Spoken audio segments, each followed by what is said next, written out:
We're with Anita Kumar, a White House correspondent from the McClatchy newspaper's Washington Bureau. Anita, you consider yourself a good source reporter, a good schmoozer in getting information. That's how you operated in your previous beats. What was it like when you came to the White House beat? Oh, it was so hard. Sourcing is not something that's really easy there. It's very hard because the White House, and I think this is the case for all White Houses, is that they just don't want to provide information. They just have their idea of what they want to provide, and it's not a lot of information.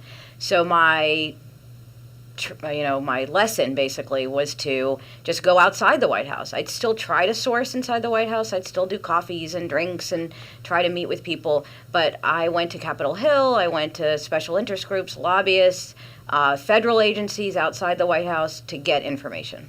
Okay. Now you work for a newspaper chain that has papers all over the country and usually just have two or one person on the White House beat.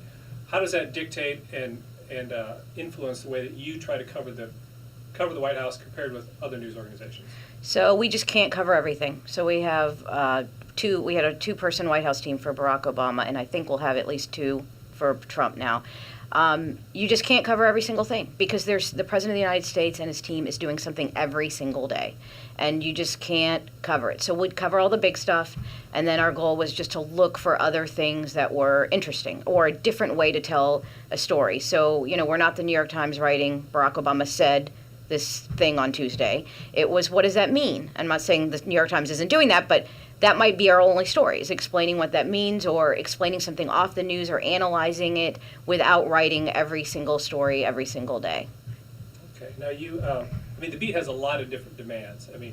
One of the key ones is the demand for speed contrasted with the demand for fresh insight and finding new things on the beat. Which do you think is more important, or both, everything? Like a million skills are important with the White House because you have to do so many things. You have to write pool reports. You have to write stories quick. You have to blog. A lot of beats have a lot of things you have to do.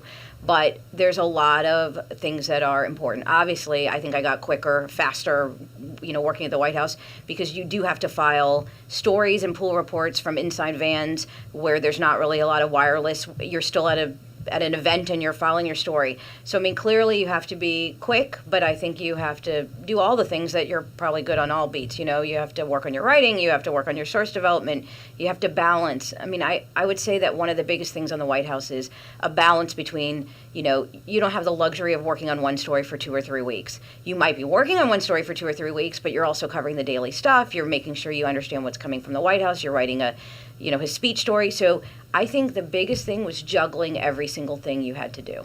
Okay, and I'm finally going to ask you your favorite and your least favorite parts of the beat. What's been your favorite thing about this beat? Definitely the favorite is traveling around the world with the president.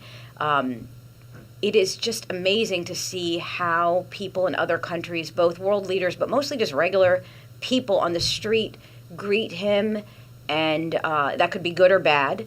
But it's just seeing history up front and close and personal. I love traveling, so I love that anyway, but seeing the president and being with the president in a place like Burma that had been closed off for 50 years was an amazing, amazing experience. And the other thing was the worst. The worst thing is, I think half the job is helping other reporters, which isn't a bad thing, but it takes a lot of time. Sitting through briefings where you don't use anything, sitting through, waiting in vans for the president to do something, not seeing him, but just sitting around.